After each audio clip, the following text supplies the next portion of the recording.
1-1.5 करोड़ लोग भी आ गए।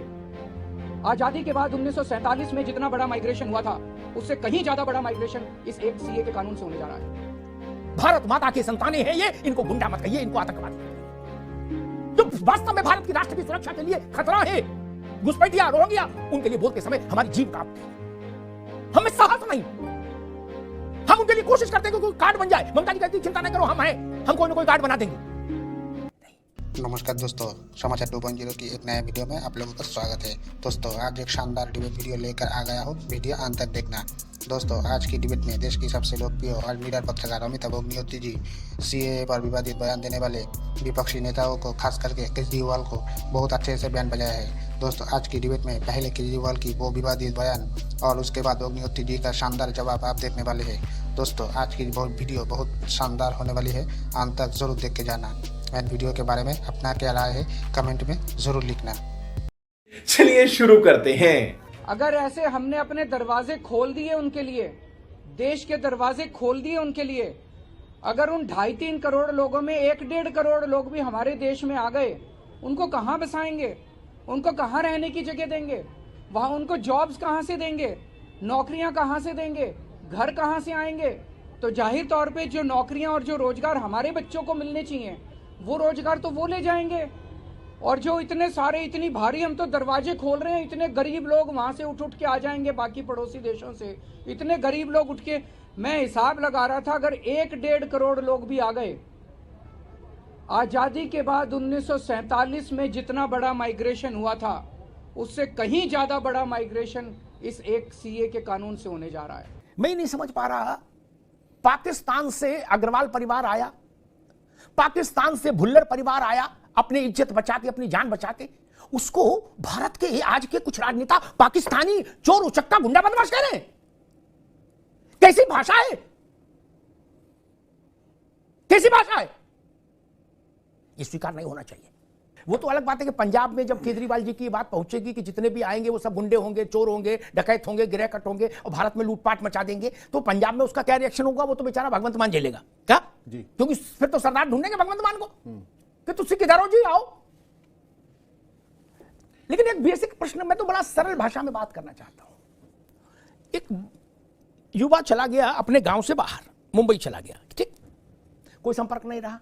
मुंबई में उसके साथ कुछ ऐसा घटा जिससे उसको अपने घर की याद आई, उसको लगा नहीं मैं अपने गांव चलूं, और वो गांव आए और अपने घर की कुंडी खटखटाए, तो क्या उसको भगा देना चाहिए? क्या उसके लिए कुंडी नहीं खोलनी चाहिए? यही एग्जैक्टली भारत कर रहा है।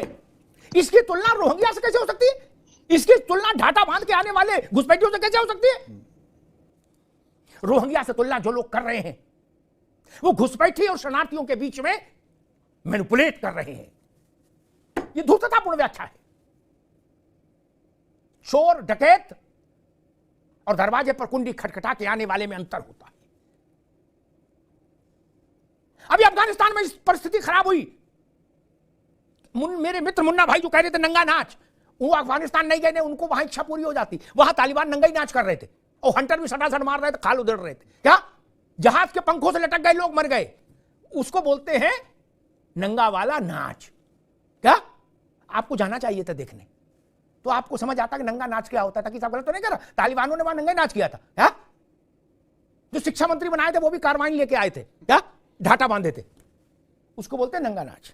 अभी वहां सिखों के साथ अमानवीय व्यवहार हुआ। ताकि साहब आप तो सोचो समझो, मुन्ना खान के पास तो खोने कुछ है नहीं, उन कांग्रेस पार्टी के पास। भगवंत मान का काहे को कुंडा कराओगे आप? है जो सिख आए हैं रोते बिलखते, उनको भगा दें।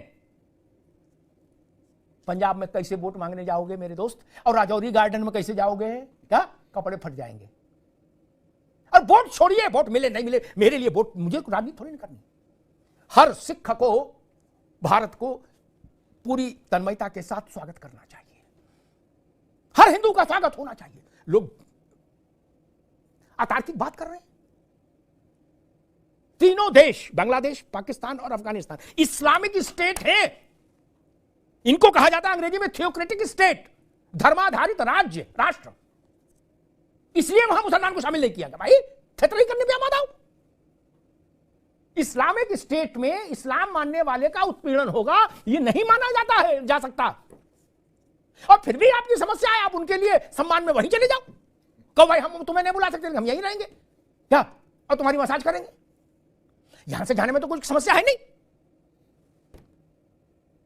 और मैं तो कहता हूं एक ऐसा भी कानून बना दो खेमचंद जी कि जिन लोगों का पाकिस्तान के, अफगानिस्तान के, बांग्लादेश के, वो जो वैसा मुन्ना खान जी जैसा नाच कर रहे हैं वहां लोग बताए, जो मुन्ना खान जी ने बताया उस टाइप का है, उनसे जिनका ज्यादा हेला मेला हो, हृदय में हिलोर उठ रही हो मिलने जुलने की, उनके जाने के लिए भी एक कानून बना दो कि भाई यहां अप्लाई करो ऑनलाइन और अपना सामान समेटो, परमानेंट निकल जाओ।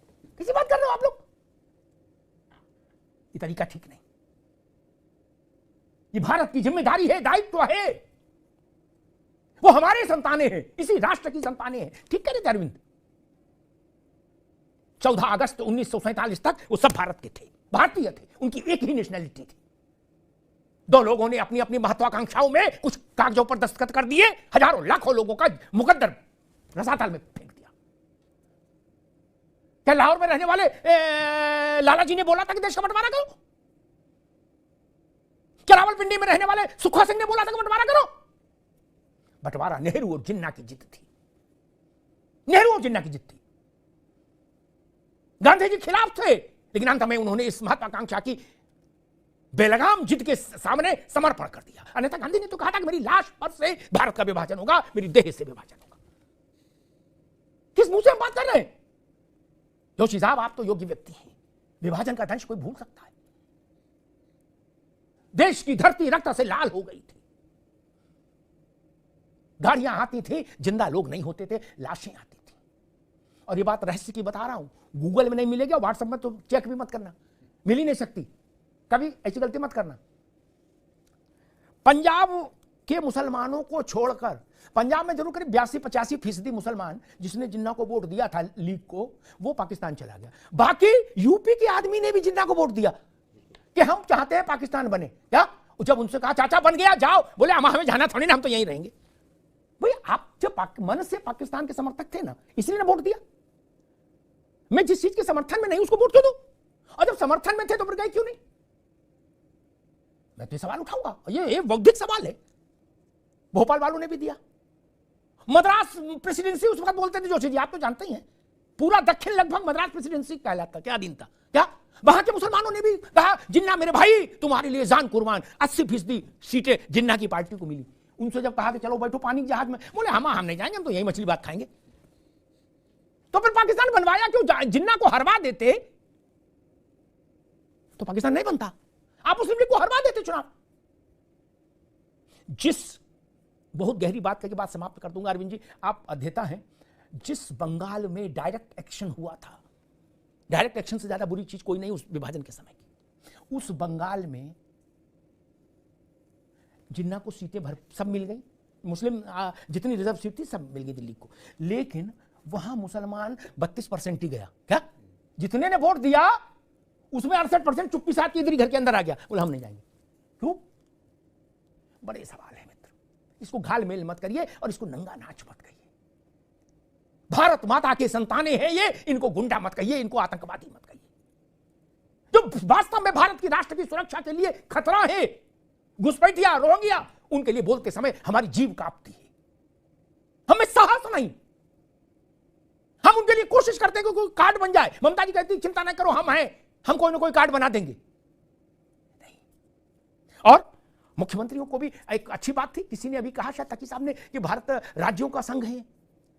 बिल्कुल ठीक है भाई साहब, आपने जो बात कही उसको प्रणाम, लेकिन यह भी अकाट्य सत्य है कि कुछ विषयों का अधिकार केवल संसद के पास है, वो अधिकार राज्यों को नहीं दिए गए। विदेश नीति, संचार, ऐसे कुछ विषय हैं, डिफेंस। क्या कल को आम आदमी पार्टी कहेगी कि नहीं मैं अपनी वायुसेना बनाऊंगा है, और खिलौने वाली दुकान से पानी के जहाज लाऊंगा ना, उससे वायु वो कौन सी सेना, नौसेना बना लूंगा? नहीं हो सकता मालिक, ये कोई गुल्ली डंडा का खेल है क्या? मर्यादा तो सीखनी पड़ेगी। जोशी साहब इस बात को जानते हैं, कोई कितना भी पॉपुलर मुख्यमंत्री हो जाए, भारत की मर्यादा की लक्ष्मण रेखा को तो नहीं लांघ सकता ना। इसीलिए मैंने कहा पासपोर्ट आप नहीं जारी कर सकते ना पासपोर्ट अधिकारी का ट्रांसफर मुख्यमंत्री कर सकता है। उसके बाहर जो पुलिस लगाई जाती है वो मुख्यमंत्री की होती है।